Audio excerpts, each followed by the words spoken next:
Jeg hedder Anne-Sophie Basse, og jeg driver gården her, som hedder Høj Gård, med 700 søer og 30 kilos produktion, og vi har 3 ansatte. Det, der var vigtigt for os, da vi startede op, det var, at kvaliteten skulle være helt i top på vores polte. Og der startede vi med at køre ud og se, jeg tror vi var ude at se 5 besætninger. Og vi kørte simpelthen ud og så på, hvordan dyrene så ud, hvordan var deres benstilling, hvordan var deres huld, hvordan var deres kryds.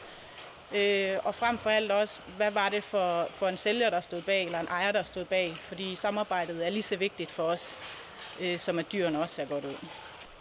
For mig er det vigtigt, at leverandøren går lige så meget op i kvaliteten, som jeg gør.